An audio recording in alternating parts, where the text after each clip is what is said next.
BMC News, informação que gera valor.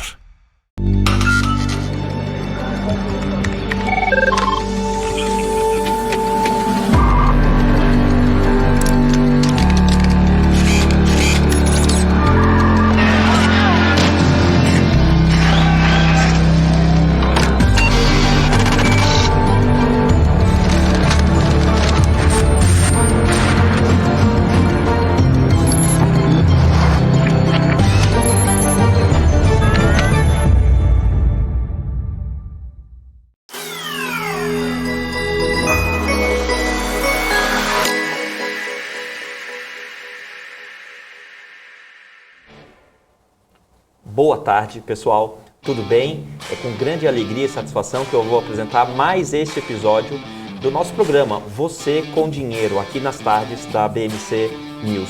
Hoje, quarta-feira, eu tenho o prazer de trazer um convidado muito especial, gestor de um dos fundos novos, já vai completar 3 anos, com um desempenho muito bom. A gente vai mostrar os dados, um desempenho assim invejável.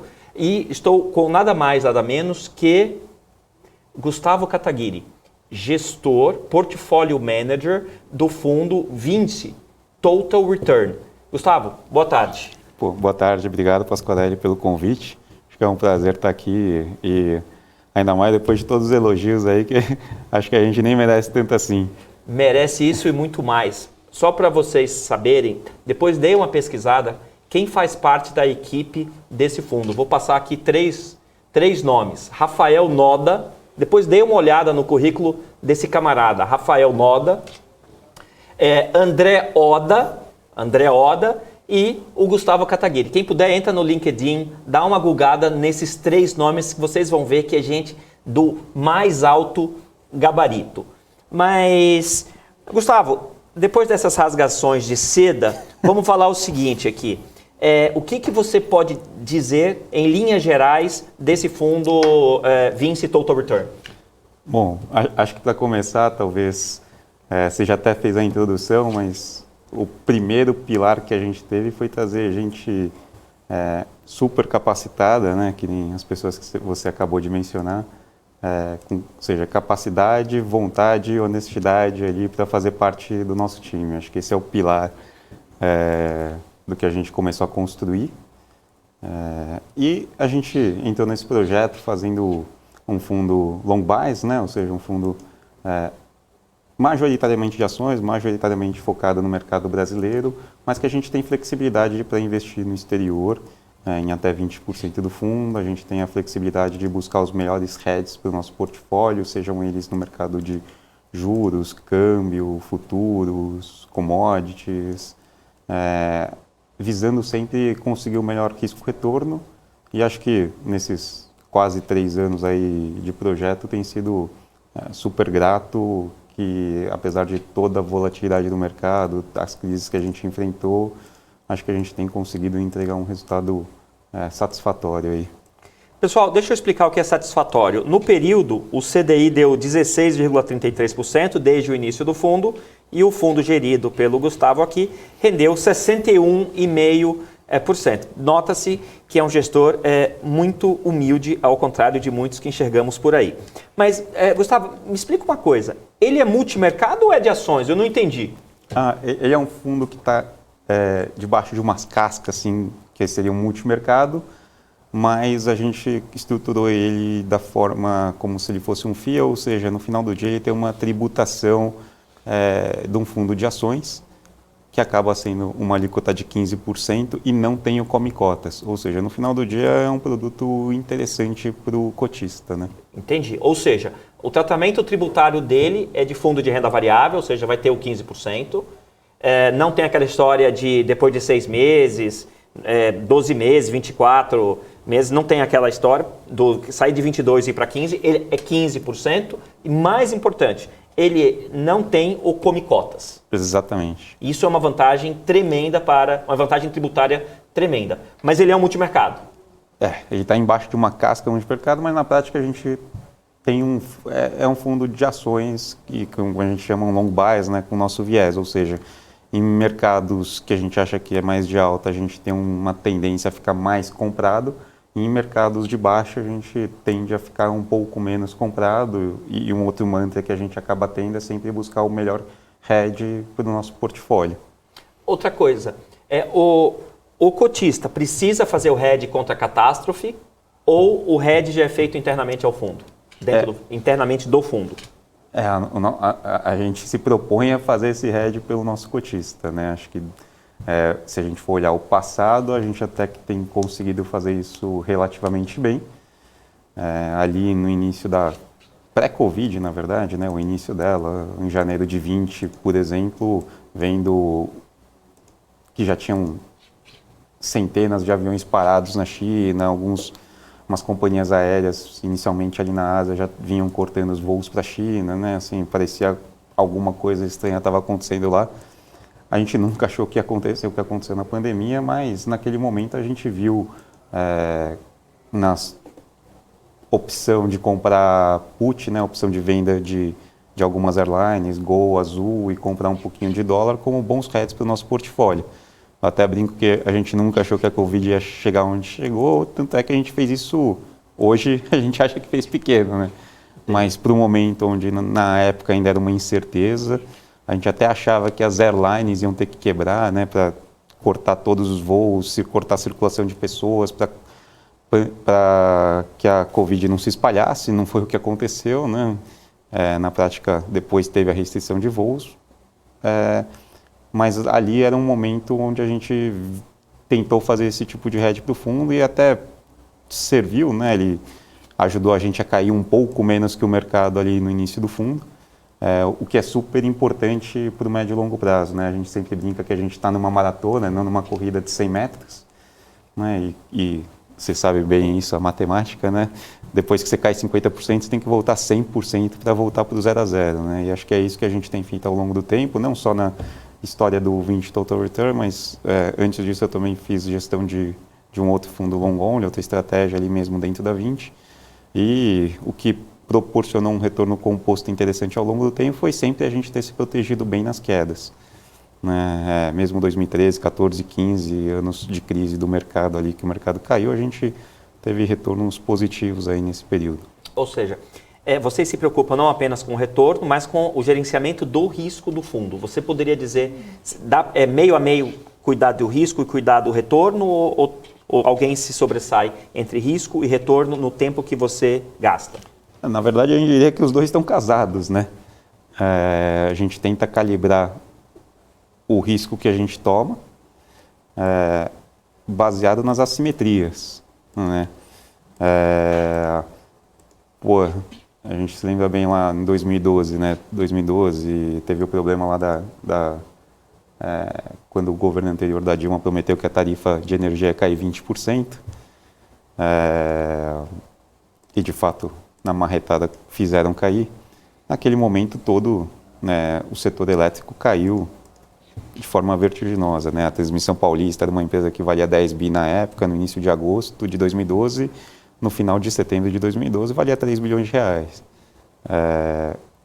Mas ali, apesar de todos os problemas, ameaças de quebra de contrato, etc., a gente viu uma relação de risco-retorno muito bom, porque a gente via que em 2 anos e meio, 3 anos, a gente ia receber os mesmos 3 bilhões de volta, e tinham lá outros 3 bilhões que um dia essa empresa ia receber de indenização, não sabia se nem quando, nem como, nem com que tipo de indexação. A linha de transmissão tinha um negócio que era reforços e melhorias, que é um CAPEX, um investimento cativo que ele conseguia fazer com retorno interessante. Então, ponderando tudo isso, a gente viu que tinha um risco-retorno interessante, né? No pior das hipóteses, você saía quase que no 0 a 0 e provavelmente você conseguia mais que dobrar o dinheiro no tempo. E foi o que aconteceu, né? Passado algum tempo, essa empresa começou a pagar 1 bilhão de dividendo ano. Em 2017 pagou 2 bilhões de dividendo só naquele ano, ou 2018, não me recordo muito bem. E por 3 anos essa empresa negociou por 3 bilhões de reais, né? Então, na verdade, quando a gente faz a gestão do portfólio, a gente está olhando os dois casados, né? Seja o retorno e o risco juntos. Excelente, excelente.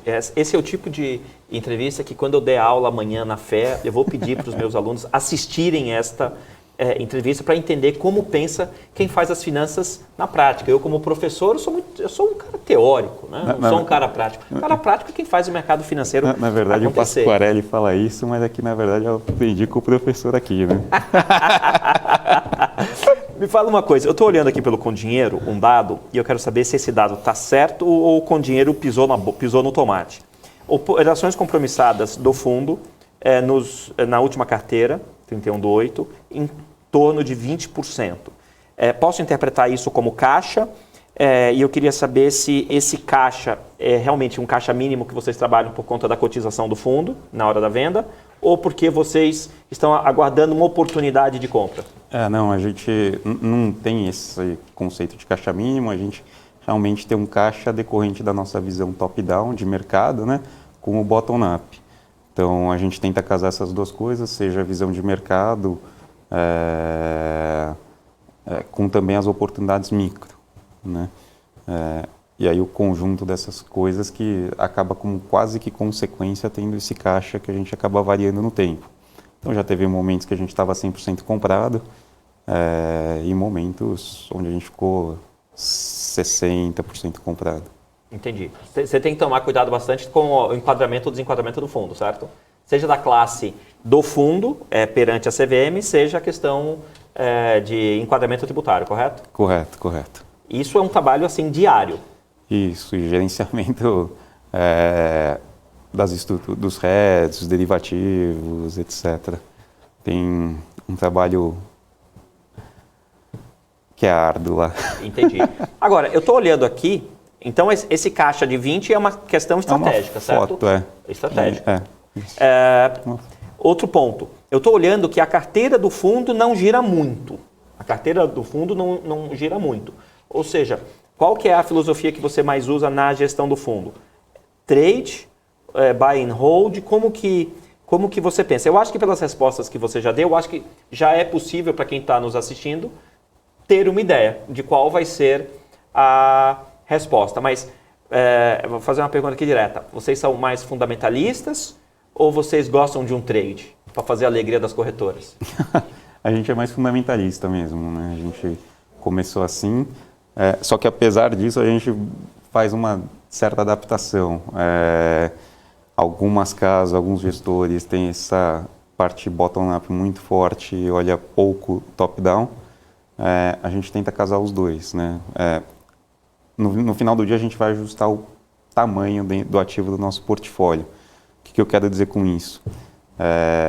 Num cenário onde o juros estava subindo, ou está subindo ainda, né? A gente deve estar parando o ciclo agora, aqui no Brasil pelo menos, lá fora ainda não. Provavelmente setores como de construção, shopping centers, em geral, não performam muito bem. Então a gente até pode encontrar ativos super baratos, né? Hoje em dia, por exemplo, a gente vê o Iguatemi ali negociando 14, 15 mil reais o metro quadrado, né? É mais barato você comprar o shopping Iguatemi do que um residencial, e sempre foi ao contrário, né? Mas a gente ajusta o tamanho da posição de acordo também com o cenário macro, perspectivas. O tamanho da posição tem a ver com quantos % da carteira do fundo esse ativo representa? Isto. E qual em algum momento você daria um all-in num ativo só, ou isso é simplesmente loucura? Qual é o ativo com maior peso na sua carteira e quanto você estaria disposto a deixar de peso o ativo mais relevante da carteira? Assim, colocar todos os ovos num único ativo não é o que os livros textos indicam, né? Certo. Na concentração de risco. E mais do que só um ativo, que a gente fala que a gente evita concentração de um único risco. Sei. Né? No final do dia, se eu falar que eu tenho, limite de concentração for, digamos que 10% num único ativo, né? Mas eu tiver 10% de Itaú, 10% de Itaúsa, 10% de Bradesco, 10% de Banco do Brasil, eu vou estar correndo o mesmo risco. Assim, a história diz que 80% do movimento dos bancos é setorial, talvez até mais que 80%. A relação entre eles é gigante. Isso. Exatamente. Então, é mais importante até entender o risco intrínseco de cada ativo para você entender o risco do seu portfólio do que simplesmente ter uma limitação por ativo. Então, você tem a limitação por ativo e, digamos assim, setorial. por risco. Isso. Exato. Até o setor, o conceito de setorial, a gente também tem os cuidados, né? Muitas vezes a gente vê classificação de serviços financeiros como um único setor, mas na prática são dinâmicas completamente diferentes, né? Se a gente for falar de Porto Seguro, B3 e a Cielo, a classificação comum de mercado é deixar todo mundo como serviços financeiros, mas na prática a dinâmica dessas três empresas e indústrias são completamente diferentes. Entendi. Pessoal, eu fico impressionado quando eu converso com o Gustavo e quando eu converso com o André Oda, que é meu amigo pessoal e também faz parte lá da equipe da Vinci, a calma. Né? Como esses gestores são calmos e transmitem segurança. Tem uma pergunta aqui de quem está nos assistindo, do Laumark. O fundo deles está disponível através da XP? Eu gostaria de investir no mesmo. Está disponível? Tá disponível na XP, outras plataformas como BTG, Safra. A gente ainda não está em todas as plataformas, até se vocês tiverem interesse, vale a pena vocês pedirem para os seus gerentes de banco para que a gente possa entrar lá também. E aí está lá com o nome de 20 Total Return FICFIN. Ótimo, porque você acabou de responder uma pergunta. O Jarbas Costa está falando assim, qual o fundo? Fala no início e depois não repete mais. Então, mais uma vez. 20 Total Return FICFIN. 20 Total Return FICFIN. E outra questão aqui, só quero ressaltar. Retornos passados não são garantia de rendimento futuro, mas esse fundo, desde que começou, você sabe exatamente a data que começou? Penúltimo dia útil de 2019. 27 de 12 de 2019. De 27 de 12 de 2019 até 19 de 9 de 2019, o fundo rendeu 61,5% contra 16,33% do CDI. É um fundo que hoje tem 250 milhões de reais de patrimônio líquido. Eu só vou dar uma olhada aqui nas captações e resgates, estou olhando aqui com dinheiro enquanto eu falo com vocês, por isso que eu não estou olhando para a câmera.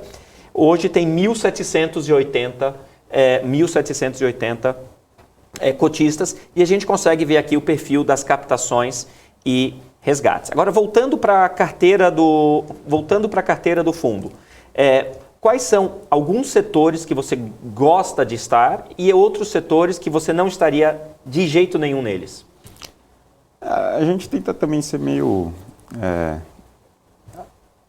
agnóstico também, apesar de, obviamente, todo mundo ter seus preconceitos, a gente está sempre ponderando risco-retorno. Então, temos algumas propensões a estar mais investindo em alguns setores ou outros, mas no preço correto, a gente sempre consegue ajustar e adequar o tamanho do portfólio, né? E, além disso, também vale a pena a gente ressaltar que a gente não é um fundo que só fica comprado, né? Um long only. A gente tem algumas posições shorts. Então, mais um motivo para a gente nunca fechar o olho para nenhum setor. E isso é positivo, porque muitas vezes vão ter empresas que o mercado deixou de olhar por algum motivo. A gente pode estar short até nele, mas por algum motivo, um exagero, é a oportunidade de ficar comprado, né? Por exemplo, na virada do ano de 21 para 22, a nossa principal posição era a BB Seguridade. Uma empresa que vinha decepcionando os resultados dela já por 3, 4 anos consecutivos, pelos mais diversos fatores, mas que todos esses fatores tendiam a mudar e melhorar, o que ia fazer com que o mercado reprecificasse o ativo, né? Então, a BB Seguridade, como toda seguradora, ganha com juros mais altos. Porém, quando abre os juros, né, ele pode até ter uma perda no curto prazo, isso acaba acontecendo. Ela também tem dentro uma das suas subsidiárias a Brasilprev, né, a maior empresa de previdência aí do Brasil. E como ele tem muitos planos antigos, ele tem um descasamento ali do IPCA com o IGPM. Então ele tem no passivo dele muito IGPM, no ativo IPCA, teve aquele descasamento de IGPM com o IPCA, ele teve perdas de quase 100 milhões por trimestre decorrente desse descasamento. Então, só de fechar o gap, por mais que ele ainda continuasse existindo, o lucro ia melhorar. Como toda seguradora de vida também, tiveram algumas perdas relevantes aí com a Covid.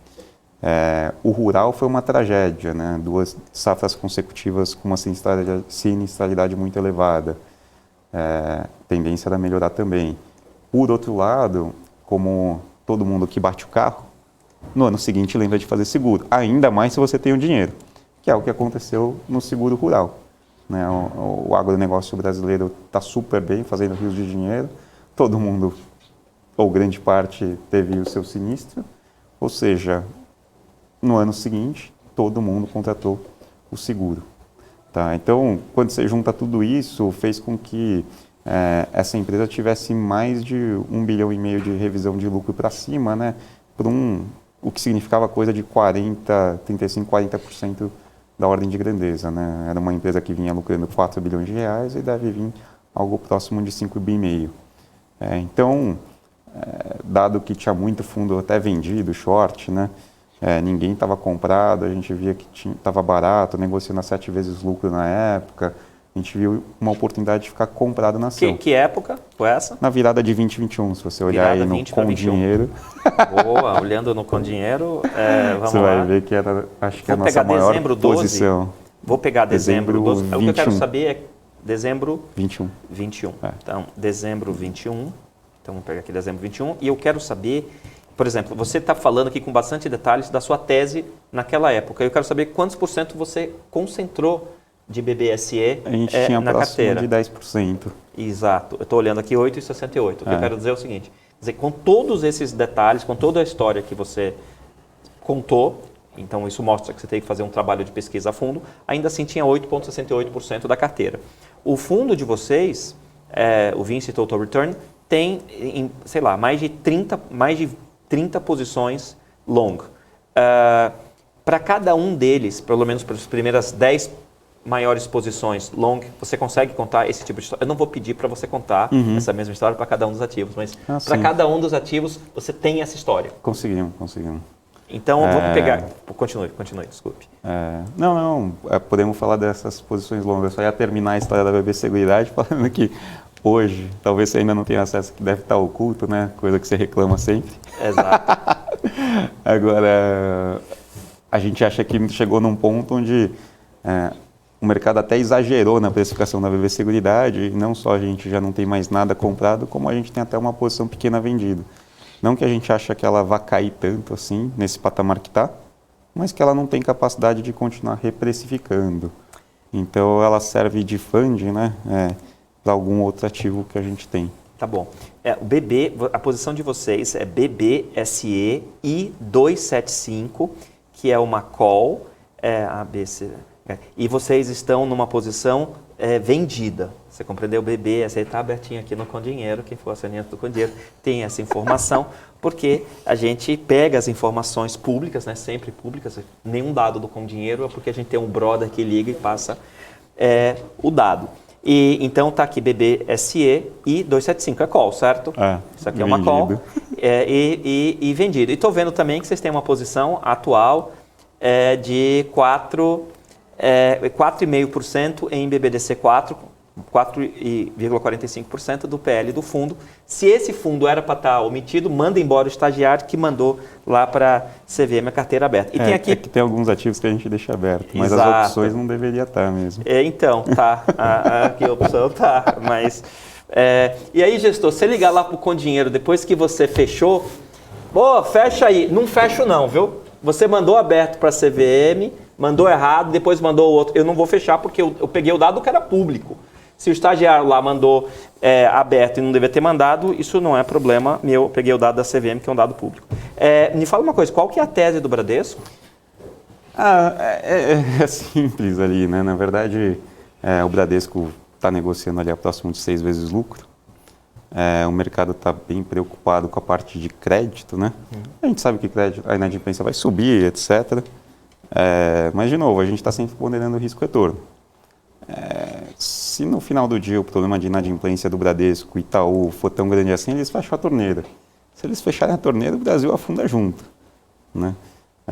E aí essas empresas de varejo que negociam a 30 vezes lucro, assim, também provavelmente não vão performar tão bem assim.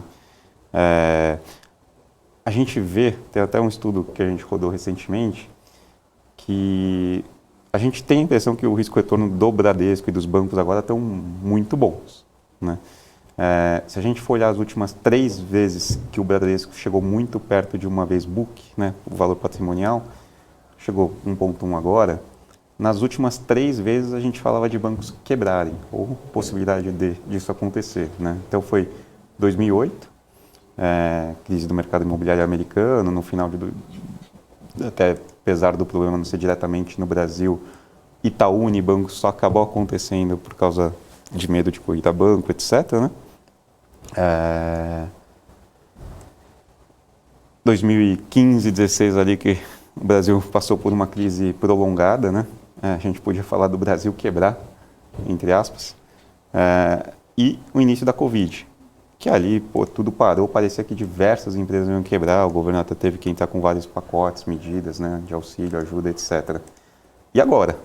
Onde ninguém está para quebrar, né? Óbvio, até os setores que estavam mais problemáticos, como de turismo, assim, quem quebrou, quebrou, quem não quebrou, o governo até já deu medida aí para não pagar imposto mais pelos próximos 5 anos e agora está até voltando super rápido, né? Então, de novo, o retorno ponderado pelo risco parece super bom.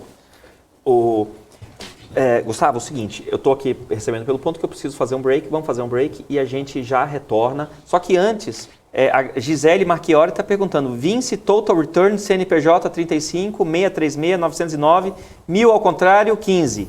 Eu não vou, eu acho que você não sabe de cor, mas é esse mesmo, tá legal? Ser. É esse mesmo. A gente, depois do break, a gente retorna aqui. Obrigado. Tá tudo aberto.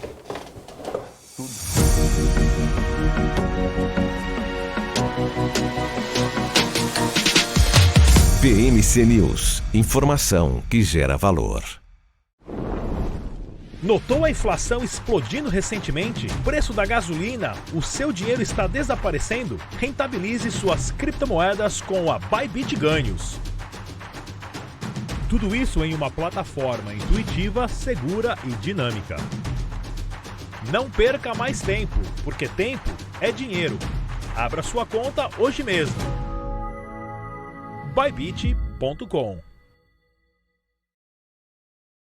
As empresas que fazem parte do seu dia a dia estão em uma das maiores bolsas do mundo, a Nasdaq. E a boa notícia é que você pode investir nessas empresas diretamente pela Avenue, sua corretora nos Estados Unidos. Com os dados das ações dos Estados Unidos fornecidos pela Nasdaq em tempo real, o cliente Avenue pode acessar diretamente as maiores bolsas do mercado americano. Entre neste mercado de tecnologia e inovação. Acesse avenue.com.br/Nasdaq e seja bem-vindo ao mercado global.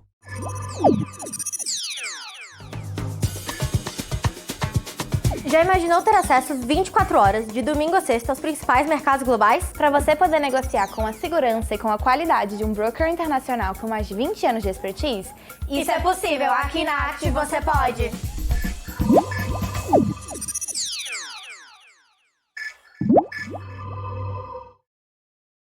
Ah, tá. Você comprou?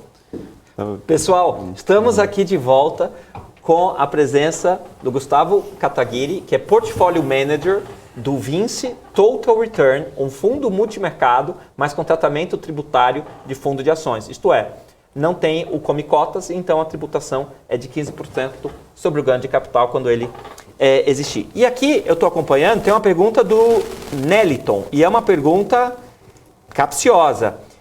Você já comprou a IRB 3? A gente até entrou na oferta, mas honestamente a gente entrou para cobrir inicialmente o short. Ah, entrou para cobrir o short, entendi. A gente estava vendido nessa posição, era uma posição que tem uma história longa aí, mas até ajuda a explicar um pouco da nossa filosofia, né? Quando a gente fala que a gente gosta, a gente tem nossas teses, faz as nossas contas, etc. Mas também não adianta você acertar ou achar um negócio sozinho, né? O mercado é cruel porque não necessariamente você pode estar vivo ali até o final da história, né? Então, apesar da gente desde o início lá do IPO achar que existiam questionamentos e que ficava cada vez mais evidente os questionamentos contábeis do IRB,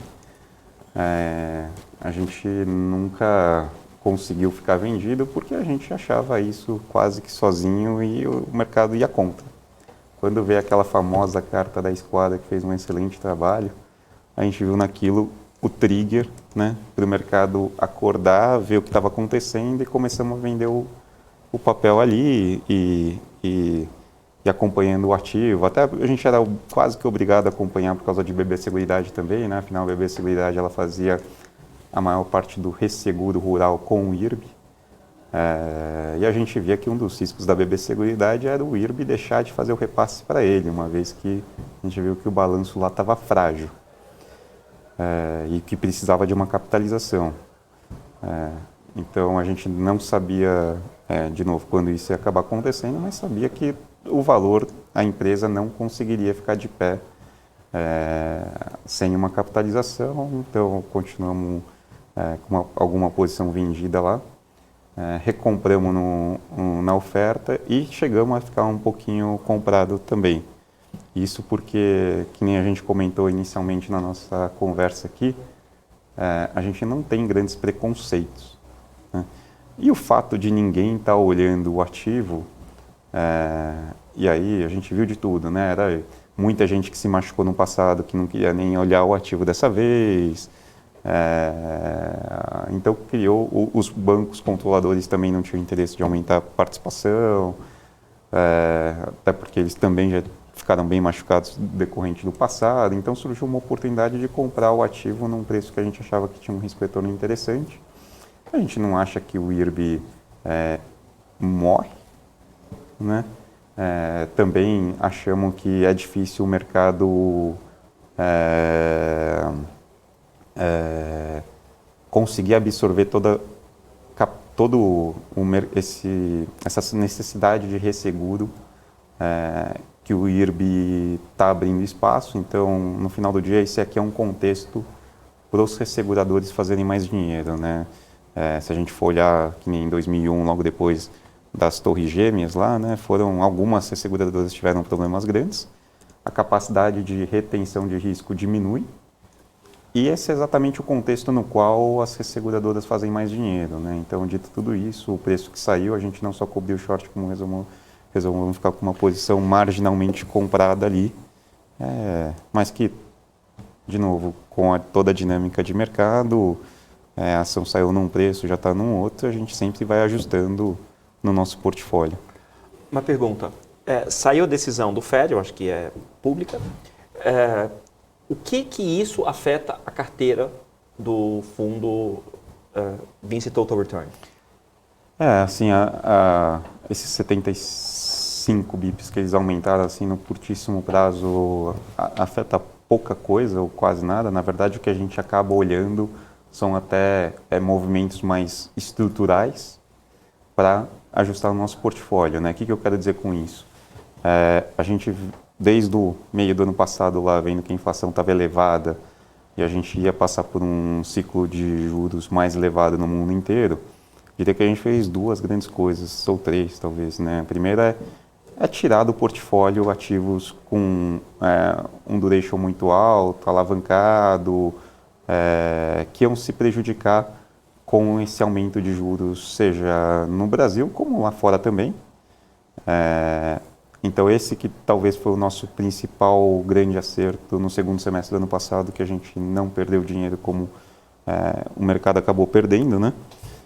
E conseguimos defender bem. A gente fez algum pequeno hedge também ali, por exemplo, ficamos comprados em volatilidade, sabendo até o meio do ano passado os juros estavam muito baixos, mercado super calmo, volatilidade baixa, então só a discussão de se os juros ia subir ou não já era motivo para a volatilidade do mercado subir, então ficamos comprados em vol.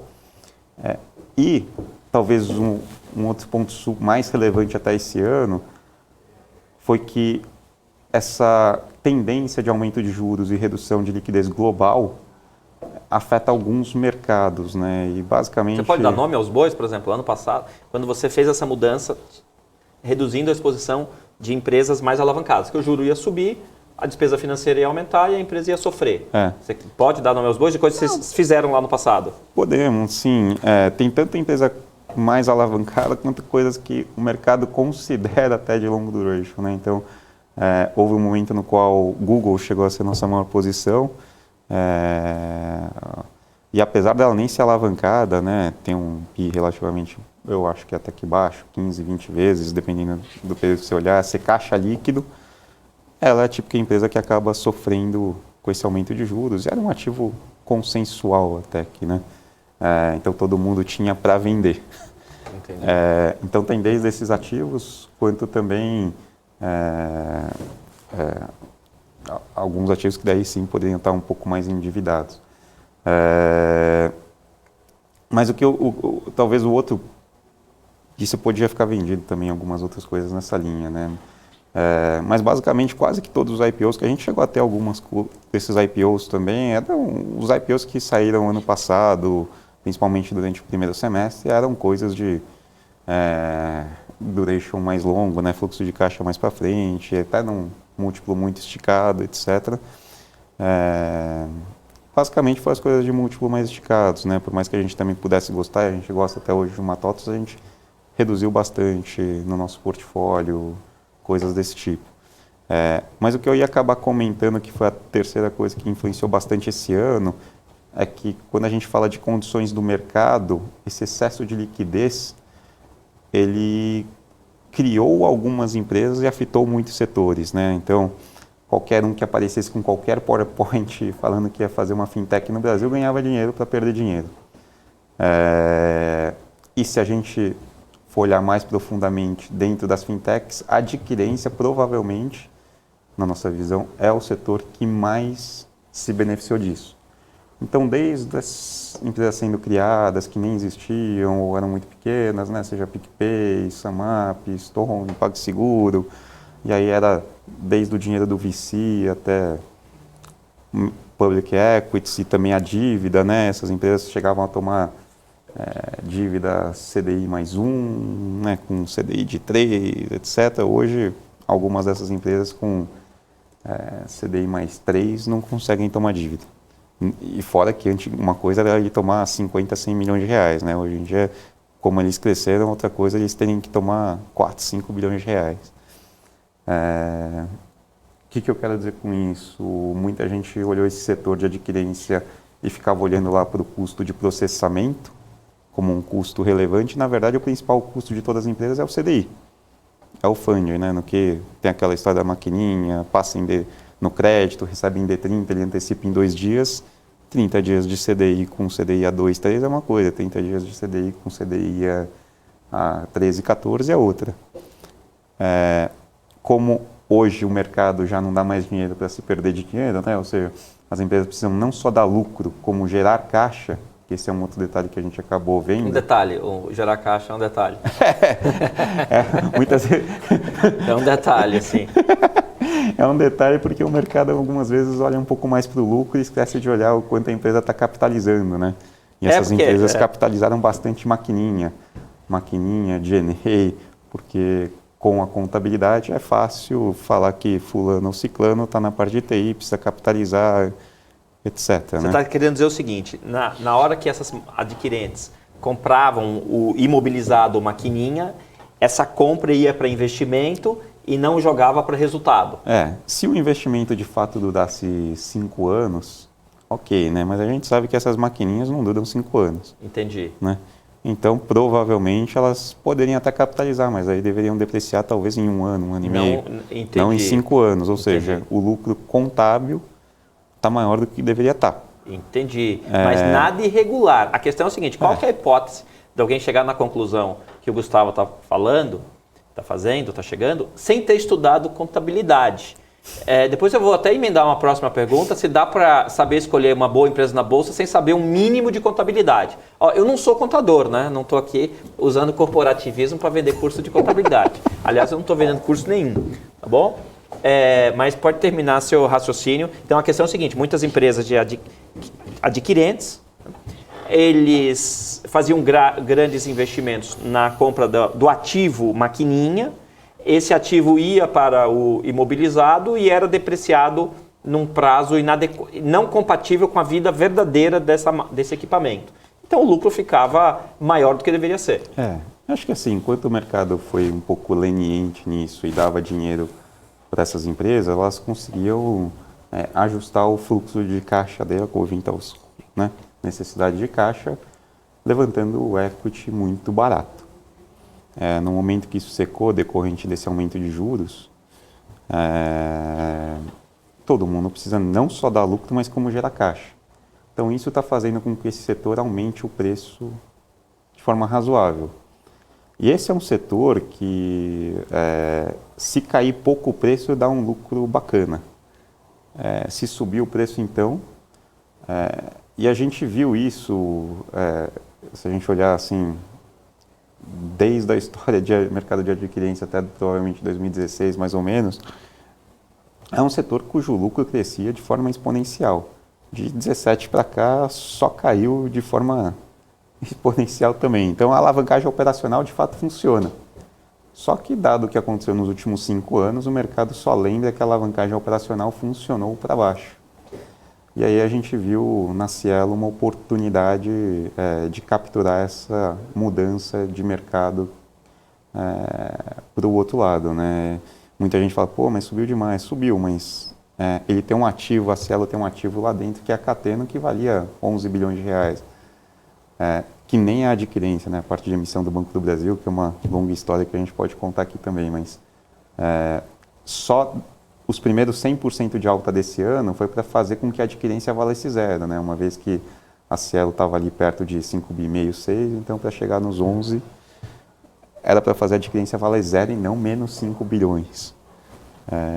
Tanto que quando a gente olha para o ano que vem, ainda é uma empresa que está negociando ali próximo de 7 vezes lucro 2023. Tá? Então, tem várias formas da gente olhar essas grandes tendências que está acontecendo no macro e ajustar para o nosso portfólio, né? Que nem a gente acabou de citar aqui, a gente ajustou os ativos que a gente estava comprado, a gente fez algum hedge, a gente viu na mudança estrutural no mercado de adquirência uma oportunidade também de comprar um novo ativo. Ótimo. A gente vai para o próximo intervalo e eu quero deixar aqui algumas perguntas. Quero saber se eles operam juros e se eles agora estariam comprados ou vendidos em juros. E isso responde à dúvida do Neliton.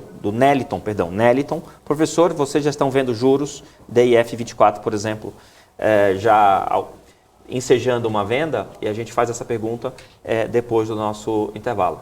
Até daqui a pouco.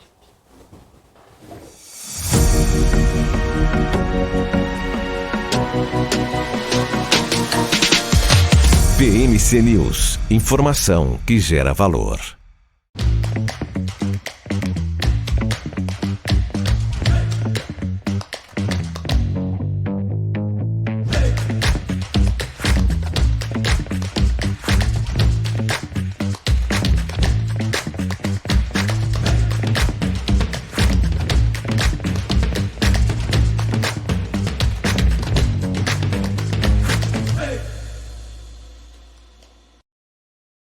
As empresas que fazem parte do seu dia a dia estão em uma das maiores bolsas do mundo, a Nasdaq. E a boa notícia é que você pode investir nessas empresas diretamente pela Avenue, sua corretora nos Estados Unidos. Com os dados das ações dos Estados Unidos fornecidos pela Nasdaq em tempo real, o cliente Avenue pode acessar diretamente as maiores bolsas do mercado americano. Entre neste mercado de tecnologia e inovação. Acesse avenue.com.br/Nasdaq e seja bem-vindo ao mercado global. Você está cansado da mesmice? Negociando em plataformas com ferramentas desatualizadas? Falta variedade e funcionalidade? Aproveite nossa grande seleção de ferramentas de trade. Baixas taxas de negociação, suporte em português 24 horas por dia, com mais de 200 criptomoedas disponíveis para trade e a facilidade de depósitos com Pix. Aproveite o futuro agora. Bybit. Abra sua conta hoje mesmo. Bybit.com. Tá bom. Pessoal, estamos aqui de volta conversando com o Gustavo Kataguiri, Portfolio Manager do Vinci Total Return. E aí eu fiz uma pergunta antes do nosso intervalo, que é o seguinte: dá para você ser um bom stock picker, um bom selecionador de ações, sem saber um mínimo de contabilidade? É difícil, para não dizer quase que impossível, né?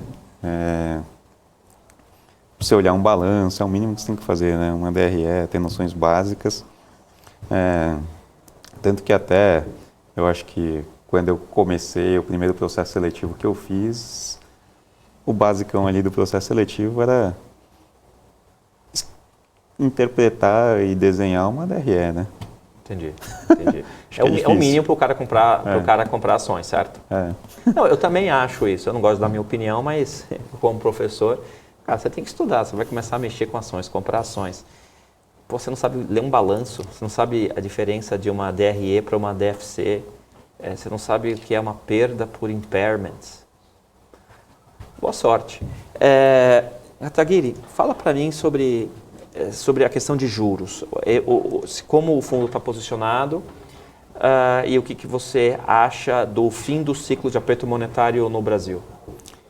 A gente acha que, bom, falando diretamente da nossa posição, a gente está um pouco tomado, mas na visão de hedge para o nosso portfólio de ações, de um risco do fiscal se deteriorar, dependendo dos acontecimentos da eleição, a eleição tá, né, ainda tão apertada, apesar de já estar se definindo, e com essas N promessas normais, né, em épocas de campanha, a gente ficou com receio do juros continuar abrindo juros longos, né, que é o que faz mais preço no mercado de ações, então a gente está tomado lá mais preocupado, mais como uma visão do hedge para o nosso portfólio de ações. Entendi. Né? O tomado, só para explicar para o afegão médio, você ganha dinheiro quando o juro cai, é isso? Não, contrário, né? Você ganha dinheiro quando o juro sobe. Exato. Então, vocês hoje estão posicionados de maneira que, se o juro subir, você vai ganhar. Isso. Provavelmente a gente vai perder no portfólio de ações, mas na parte de juros vai servir como hedge para o nosso portfólio. Entendi. Ou seja, não é uma posição assim, inteiramente direcional, é mais para proteção. Provavelmente não. Com certeza se a gente não tivesse algumas das nossas posições em ações, a gente não teria essa posição tomada nos juros. Por exemplo, a gente está comprado num ativo que é a Lupar, que eu acho que é o ativo mais próximo de uma renda fixa, né? De novo, ativo de transmissão, cuja receita se dá pela disponibilidade da linha, independente de quanto de energia passa lá, independente de qual for o PIB, e com as receitas reajustando a inflação, dado que os custos são relativamente fixos, o EBITDA, o lucro, o fluxo de caixa, acaba crescendo até um pouquinho mais que a inflação. Tá? E aí, na nossa conta, esse ativo aí tem uma TIR, né, taxa interna de retorno ali de algo como IPCA mais 11, que dá quase que uns 500, 600 bips ali de spread sobre a NTNB. Né? Então, se a gente quiser olhar o juros nominal também, seria equivalente. Né? Então, ele casa bem a gente estar comprado nesse ativo e tomado nos juros, por exemplo. Tá? Então, ele serve como hedge para uma parte do nosso portfólio. Entendi. E câmbio? Hoje vocês estão posicionados e ainda que não esteja posicionado, você acha que hoje o câmbio do Brasil está no lugar certo? Assim, a gente está neutro no câmbio, né? A gente até acha que teria motivos para o real continuar se valorizando, mas, de novo, dado a eleição e dado que a gente já está comprado em ações, a gente não está comprado no real. Mas com os juros no patamar onde a gente está, né, a gente sempre brinca que o produto mais consumido no Brasil e exportado foi o juros alto, que a gente tinha deixado de ter. E até esse é um dos motivos que, como o carrego aqui ficou ruim, acho que o real se desvalorizou um pouco, agora que os juros continuam alto e o diferencial de juros, que talvez é o mais relevante, continua alto, apesar de ter fechado um pouquinho hoje, né?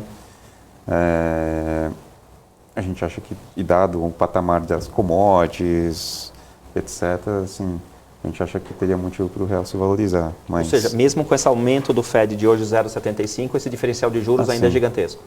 E o fluxo? E a gente está com juros real, né, também. Está com um juro real muito grande. E o fluxo, como você enxerga o fluxo no câmbio? A gente acha que está se invertendo também, né? Assim, que nem a gente acabou de comentar, quando o juros estava muito baixo, seja as empresas se financiando lá fora, o brasileiro mandou muito dinheiro, né? Acho que você na Com Dinheiro consegue mapear isso, quantidade de investimento que o brasileiro fez lá fora, né? Tudo lá no câmbio talvez de 5,5 alto, né? 5,5, 6, etc.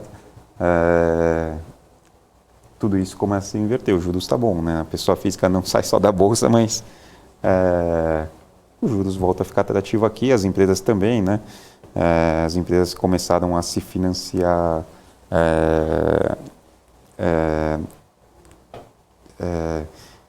muitas empresas começaram a pagar, exportadoras pagavam a dívida lá fora e se financiava aqui, né? Dado que os juros aqui também ficou muito baixo, e agora se inverte de novo, né? Então, soma-se a isso ao fato de que talvez o Brasil, quando a gente conversa aí com alguns investidores estrangeiros, institucionais, parece que por exclusão talvez seja a bola da vez, né? O cara que investe em emerging markets, o que é bom, isso. O cara que investe em mercados emergentes, né, já não quer mais aumentar a exposição dele à China, a Rússia sumiu do mapa, ele olha a Coreia, Taiwan também não quer ter tanta exposição lá mais, né? Pô, é tudo empresa de hardware lá, que obviamente se beneficiou muito na pandemia com a quantidade de hardware vendido, então está num valuation meio errado também. E aí, por exclusão, junta isso com também o fato de que o Brasil está um pouco na frente no ciclo de juros, né? A gente já está discutindo quando que para, né? Nossa visão já parou nesse 3,75, a gente vai descobrir daqui a pouco. Se não parar agora, no máximo mais 0,25, mas provavelmente já sinalizando uma queda, ou pelo menos o fim da alta, né? Quando e quanto vai cair é uma outra discussão, mas a gente já está nessa discussão da queda, né? Enquanto que os outros países ainda estão discutindo quanto ainda precisa subir.